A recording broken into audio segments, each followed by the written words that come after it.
在柳园八翁区这边是一个弱农集中区，那长期肥水跟堆肥的问题一直困扰着我们的弱农，还有我们当地附近的居民。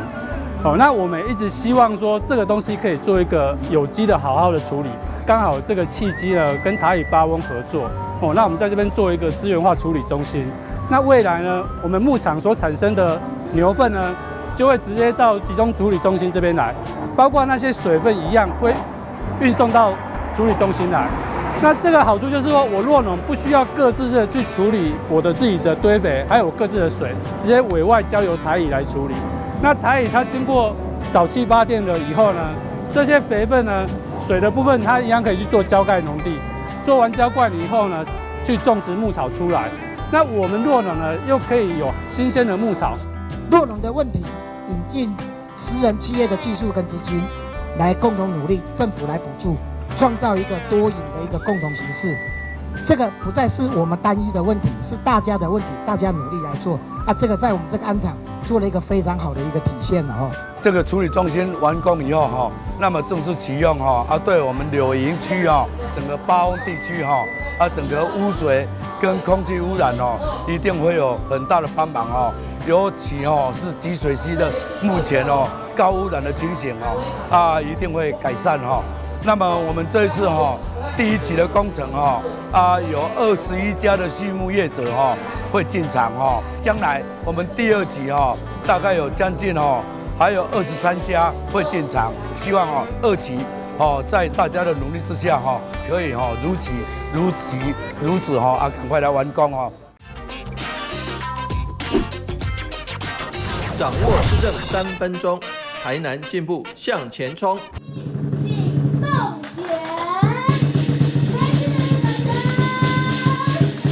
欢迎大家来到这个全台湾第一座，也是台南市第一座台乙八翁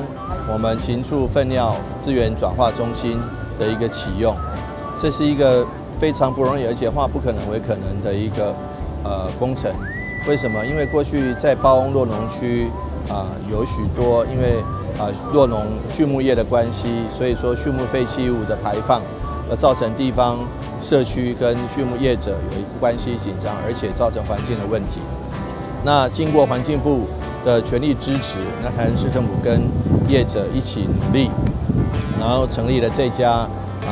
这个畜牧粪料处理中心，能够把这个畜牧粪料集中化垃圾为资源而且变成是个绿色能源，不仅增加了经济上的诱因，也让环境的这个损害降到最低。将来看到我们排水沟更干净，看到河川更干净，这已经不是梦。那也希望借着这个机会，作为一个全台湾的示范，我们不仅是有干净的这个环境，而且有非常好吃的畜产品，更有这个干净的能源可以使用。这是一个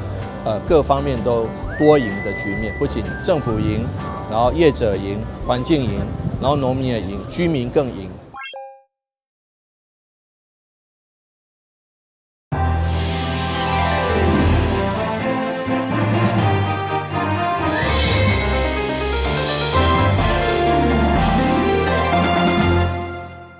现场满满的人潮，全拢是伫咧等伊。Hello， 各位远道而来的朋友们，大家好。金牌选手林玉婷向马将热情拍招呼。台湾无胜句伫今年的巴黎奥运摕下好成绩。中华民国无胜句协会伫台南举办庆功宴，同时也阁有见面会，互马将一一上台翕相。更有人特别用心做了应援小物。我昨天自己抠的图。是欣赏玉婷。是不是？就是不怕困难这样，然后就是克服，对，坚持信念，然后克服难关。除了林玉婷、陈亮琴、龚思怡等拿名选手，全拢够齐。因伫咧比赛当中展现着世界级的实力，相当无简单。协会特别颁发奖金，予表现优秀的选手。台南市长黄伟綽嘛送着专属的行李箱。祝福征战世界选手康教练。今天真的是非常非常高兴，对我们来讲是普天同庆。虽然李玉婷，她是属于全台湾的，所以说大家都很开心。那时候已经有答应市长说，假设奥运成绩好的话，那我们也会在台南再持续办。那真的，这次奥运的这个威胁他的，对，奖牌就不错了，一直不错，因为我们应该是所有的那个项目里面应该是最好的一个项目，这样。这场宴会唔单是对着选手的勉励，更是一场团结屈实的盛会。嘛希望选手继续努力，再创佳绩。未来协会嘛将培育更较侪优秀的选手，替国家争取荣耀。台南新闻社会采访报道。号称美食之都的台南，为了呈现400年来各种文化融合的特色美食，观光旅游局特别打造这台具有现代感的美食专车，车顶透过3D 科技加无感体验，相当逼真。加上巡回37区，结合在地产业加市集，更是一大焦点。其中吴伟霆嘛亲自开箱宣传，场面相当热热。那如果这个行动旅服车巡回到37区的时候，我们会再结合37区的特色美食市集，然后给大家一面体验行动车的各种视感的体验，再加上美食市集的无感直接吃的体验，那就可以让大家能够遍尝37区的美食，然后伴着行动旅服车去体验我们台南37区城市实力。台南美食早在顶有名声，会讲出名。这摆配合10月观光美食博览会，甲年底台南400盛宴，在地业者嘛拢热情响应。其中大园皇冠假日酒店特以台南沙白鱼为主题，推出蒲烧沙白鱼肚、小汉堡等限定的创意料理。以及这道有台南味，佮结合青米煮成饭，有广东滋味的鳝鱼砂锅饭。其中有一天嘛，一来做最后的收尾，并品尝见证。说到吃的实力啊，就是非常非常谢谢啊各位，尤其一些大园皇冠林总经理哦，能够一起共同携手，跟我们许许多多的同业一起来打造我们最好的这个实力。从9月1号开始，一直到年底美食巡回，以及10月11号登场的美食博览会，拢邀请大家好康到小报。台南新闻军集采访报道。都是我在讲，你是剩下的查甫人啊！哎，这个家如果你不要管，那我也不管了。为了宣传珍爱生命全民守护，这场以先生事业长期无助引发家庭失和、企图自杀的行动剧，虽然是欢喜，不过可能是咱生活当中真实上演的悲剧，让大家相当有感。为着卫生局进一步推出珍爱生命4部曲，透过拼图的方式，代表跨局处合作，要让受苦个案会当第一时间得到帮助。当然，除了公部门、民间团体，包括社区巡守队的主动关怀，才是重要一环。巡守队机啊，为着这个忧郁症的这个市民，甲伊要到2-3点嘛，甲安抚，佮到安抚啦。啊嘛，无想骂哦，我哦，恁无执法的，你但是恁有通报，友善通报。看派出所是里长，叫人起来到协助。会中市长吴伟霆嘛感谢民间甲市府共同推动，互台南自杀人数有下降，自杀比例比全国平均较低，嘛且全民共同担任自杀防治守门人。自杀或者这个预防走极端的这部分，我们还是希望社会多做一些关怀，不管是最亲近的人，还是最亲密的陌生人，甚至不认识的人。事实上，只要发现他行为举止有一些异常，你可以去劝他，最好是通报一些相关的警政机关或者是社福机关，直接派人去关怀他们，这样子或许能挽回一条命。那这样子你功德就真的无量了。所以说，特别的呼吁，珍爱生命要靠大家一起来，全民来关怀。为中卫生局嘛发布全国首创的珍爱生命关怀包，当中有市长的关怀批，有求助专线，有疏解压力的小物件等等，希望陪伴个案有希望，将自杀的企图降到上低。台南新闻军集采访报道。台南市一名8岁女童因发烧、合并感冒而吐，到省大病院来就医。虽然初步检查发现是肺炎合并严重的发炎反应，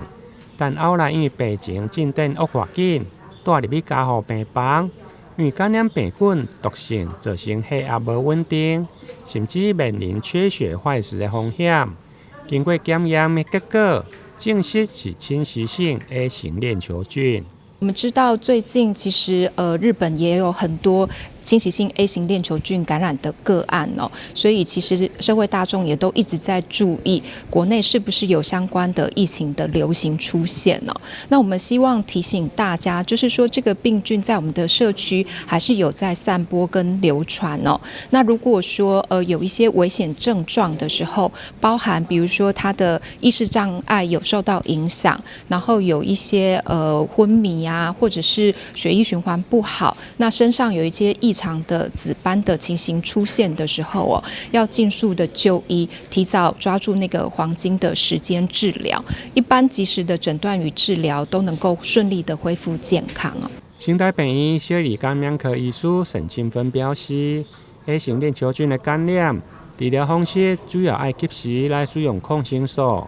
但因为病情进展紧，如果释放活毒素会来干扰到身体正常功能。严重感染会并发毒性的小可，死亡率超过50%。因此，侵袭性的 A 型链球菌嘛有食人菌的称号。链球菌哦，它又号称为嗜肉菌或者是食人菌，那它其实是一个可以引起化脓性发炎的细菌哦。那所以它除了引起我们的扁桃腺发炎之外哦，它也可能可以引起皮肤蜂窝性组织炎，或者是这个坏死性的筋膜炎，所以它很容易导致广泛性的溃烂，然后组织的损伤，所以就被称为叫做食人菌或嗜肉菌哦。虽然这名女童最后佫出现罕见的四肢猛暴性的紫斑症，但后来经过新台病院小儿科同情团队，包括小儿感染科、小儿药剂科、加小儿的胸腔外科完善的照顾，住院6礼拜以后才来顺利康复，予病人的家属才能放心。台南新闻联跟采访报道。有力市府交通局指导，台南市客运车教育辅导协会结合议员蔡总校的服务处，以及餐饮集团，甲台南市电子媒体记者协会共同举办的招你做伙来关怀的活动，将伫个9月1号记者节的当天，伫个北安关怀中心来举办，结合台南建成400档，目标将募集400地的关怀量。在这个礼拜天，9月1号要揪你一起来捐血。那很感谢有台南市计程车教育辅导协会，还有台南市电子媒体记者协会们，在9月1号是记者节的这一天，要揪你一起来捐血。那今年刚好是台南市版，所以主办方和我们就想到一个企划，希望我们可以订一个400年冲到400包这个血液的这个计划。那这个目标的确是蛮大的，但也希望可以集结各方的善心人士一起来捐血，在台南400年当中留下一个最美好、最善良的回忆。关怀中心表示，以病院每天的需求量需要2100地，南部地区的医疗用 A 型、B 型和 O 型的血液，目前已经比安全的库存量7天更少。这间关怀中心嘛感谢侪企业的赞助，包括餐饮的兑换券、无贩子的洗沐产品，加着客运车的抵用等。欢迎民众9月1号踊跃到北安关怀站来关怀。台南新闻联跟采访报道。中央新闻在基隆，中嘉新闻在台北，中嘉新闻在新北，中嘉新闻在桃园，中嘉新闻在台南，中嘉新闻在高雄，忠实呈现最佳新闻。每周六下午1点，请锁定高雄都会台中嘉新闻周报，带给您最在地的观点，最有人情味的报道。台湾好新闻就在中嘉新闻周报。全部都要先拿冰块，然后把冰块放到饮用杯里面。好，全部放进去吗？对，全部放进去。在朴素咖啡同仁一步步教导下，台北市长蒋万安顺利做出一杯香醇的橙汁咖啡。紧接着，他还到爱不啰嗦等摊位推销庇护工厂伙伴用心制作的手工饼干、特色月饼及咖啡包等商品。再过1个月就是中秋节，为了协助台北市43处庇护工厂争取秋节礼品商机，台北市政府特别举办行销记者会，呼吁国人多多购买庇护工厂制作的各项商品。我想大家知道，中秋节除了吃月饼、柚子，我们庇护工厂所做的各项礼盒越来越多元、精致、美味，而且不只有手工饼干，有特色的月饼。其实还有耳挂式的咖啡等等，应有尽有，所以送礼自用两相宜。好，所以真的非常欢迎所有的好朋友，中秋来到，不管是想要准备礼盒送亲朋好友，都可以上我们台北市庇护工厂的微笑商城，打微笑商城，就可以在上面看到各项庇护工厂精美的礼盒。台北市议员秦惠珠表示，过去几年因为疫情关系，庇护工厂也受到影响，这2年才逐渐恢复买气，因此呼吁市民多多选购庇护工厂的商品，以实际行动帮助弱势。庇护工厂这几年呢，生意都有一点没落，特别是前几年这个疫情，大家不太送东西。从去年开始，慢慢有一些复苏的迹象，所以我们希望提前1个月为庇护工厂做中秋节礼盒的宣传，也希望大家能够知道有这样子好的产品很多人都在中秋节的时候会互赠礼物、走访亲戚或者社交应酬，都需要买一些伴手礼。那如果说你有一份这个费用，有一份预算，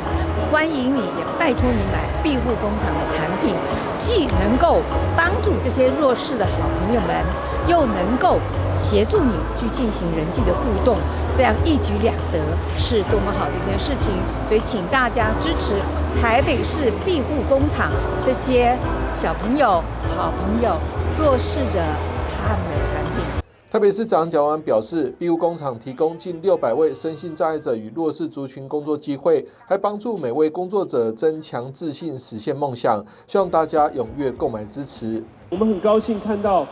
我们庇护工厂每一位陪伴的伙伴，大家很用心的来指导我们所有这些身障朋友，让他们可以自己做出所心爱的各种礼品、各种小物。所以大家可以看到每一个产品，它背后代表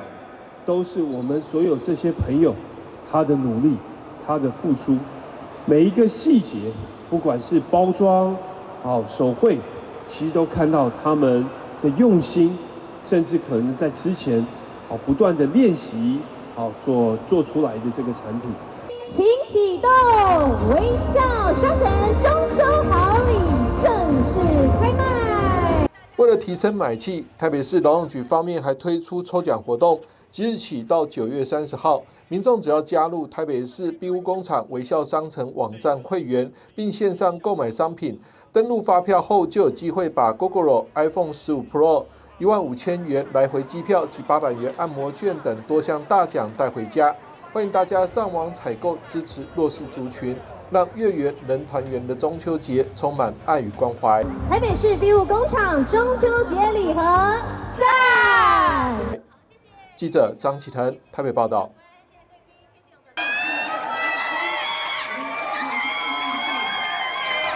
看到选手推着行李一一现身，现场亲友加油团立刻为他们送上欢呼。桃园市立新民国中棒球队日前在美国密西根州抱回2024 LLB 世界刺青少棒锦标赛冠军，不仅完成校队2连霸，拿下校史第6座冠军，更缔造台湾3连霸的新纪录。桃园市长张善政也在14号晚上前往桃园国际机场迎接选手们凯旋归国，为他们披上桃园之光彩带和花圈，恭贺他们不仅是桃园的骄傲，更是台湾的骄傲。今天晚上一个非常兴奋的心情到我们桃园机场来迎接我们桃园新民国中的青少棒队到美国的密西根州拿到全世界的 LLB 青少棒的冠军。我想身为桃园的市长，身为桃园市民，我想大家都非常非常的光荣。我们的新民国中不只替我们桃园争光，更替我们中华民国争光。他们前一阵子拿到亚太区代表权，现在又从美国抱回世界杯的冠军我们觉得我们桃园真的是一个棒球的非常非常强的一个城市。我们希望说，今天这些棒球选手再下来到高中，甚至再往下走到成大，还是一样能够维持这么好的表现，变成我们国家未来棒球最杰出的明星。新民国中棒球队总教练也肯定这次选手们的表现，有顶住压力、冷静面对每一场比赛，尤其投手和守备都守得很稳，才能顺利在冠军赛中击退地主队夺得冠军。这次很恭喜的，很开心，然后这次完成了连霸，然后这次比赛小朋友就是也有顶住压力这样。然后尤其在对上地主队的时候，密西根，然后在满场的观众，然后小朋友有顶住压力，然后也顺利的拿下了这次的冠军。然后尤其在投手，就是先发投手范成俊，然后在我们的守备的帮忙下，守备帮忙很多，然后让他很安稳的投每一个球，然后他的投了完封这样完成这一日的比赛，然后也顺利的拿下这次的冠军这样。其中总教练也特别称赞总决赛先发投手范成俊，年仅国一却完投7局无失分，还狂飙7次3振，几乎封锁对手打线，堪称投出国中代表作。而当天范成俊的家人也特别穿上阿美族族服前来迎接他。而去年帮助龟山少棒拿下威廉波特季军，今年升上新民国中后又拿下刺青少棒赛冠军，也让范成俊感到很开心。对手强吗？很强，对手都很强。因为我要公费的部分，帮助你守备这样子。那打击呢？有吗？也是。现在又刚好升上国中，又再拿下一座冠军，你有什么感想？很开心。那未来有没有什么目标？希望可以付出的。就是范成俊投手啦，因为这次表现在冠军赛真的表现的可圈可点因为他也是应该升上国中的第一场代表作啦，然后尤其又是在美国，然后所以希望他可以增强他的信心，然后往后可以再更加努力这样。今年一共有12队参加世界刺青少棒锦标赛，竞争十分激烈。然而新民国中棒球队以4战全胜的绝对优势抱回冠军奖杯，替台湾拿下该项比赛累积的第10冠，可说是桃园的荣耀。而在他们凯旋归国之际，同样桃园出身的龟山国小少棒队也接棒在美国威廉波特展开世界少棒赛，期盼能延续士气，再接再厉，为台湾争光。记者刘景台报道。住家补助申请，仔细讲解补助申请的注意事项。三民区公所自从台风过后忙翻天，光是申请项目就分成好多种，公所人员初步检视有没有符合资格，才会再进行下一关。受理以后我们要进行审核，审核以后我们就是有分工单位，泡水车是由经建课，那入住旅馆、住宅淹水是由社会课来审核。其中房屋部分，中央订定淹水50公分以上的一般户可以申请35000元的救助金，低收和中低收可以申请到45000，而淹水50公分以下，市府则是补助5000元。至于汽机车泡水灾损，汽车救助金最高申请2万，机车则是2000元。但是每天申请案件这么多，该如何确保来申请的人都是受灾户？所以我们现在都请他们附照片，就是如果他们已经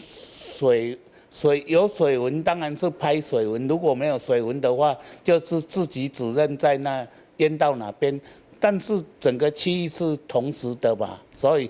以李干是在会看的部分，他有些就是会去看这个，如果整条街都没淹，怎么只有你淹？不可能啊！为了防堵有非灾户也来申请补助，导致这个政策没办法帮助到真正有需要的人。区公所和各里民中心除了现场会勘、收据和照片检附的部分，也都会加强验证。记者张世明、纪元高雄报道。高雄轻轨历经10年，终于在2024年初正式成员，为高雄的轨道路网写下一个里程碑。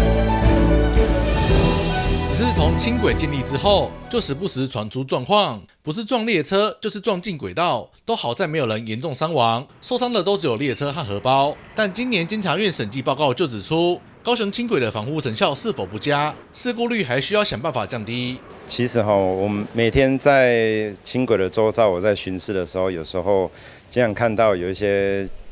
不按照号志违规左转，然后或者是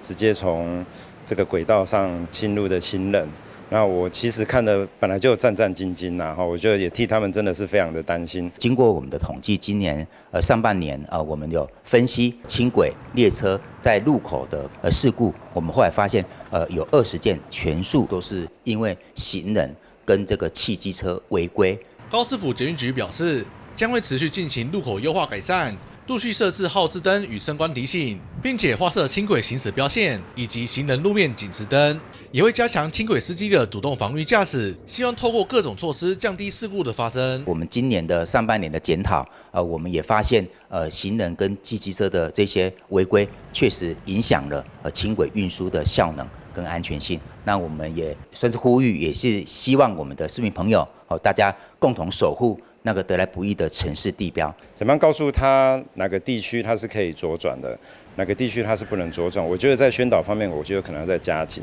是否好像要再增加这个科技执法的部分？那当然这也是一个方法，不过我觉得这个是缓不济急啦，因为可能等到他收到罚单了之后，他才会知道说，原来这个路口是不能转弯。目前轻轨的日平均运量都落在3.5万左右。从成员过后面临各种大型活动压力测试，有不错的运量，但审计报告也点出，目前还是远低于计划，恐怕会导致营运亏损扩大，需要再研拟办法缩小抽丝差距。轻轨的使用率也是一种运具转换的过程，我们捷运局会努力鼓励民众持续做这个所谓的使用跟转换运具。那我们的长期目标，希望能够从目前的3万千人左右日均量，希望能够搭配以后的黄线，以后开辟完之后，高雄市的整体捷运路网更多元之后，我们有效能够提升到长期目标，达到每日6万人次的达成。高雄轻轨是全台第1座城市路面上的轨道设施。新形态的交通模式，除了强化硬体之外，最重要的可能还是持续对民众宣导，从教育着手做起，才有机会改善现况。记者孙君高雄报道。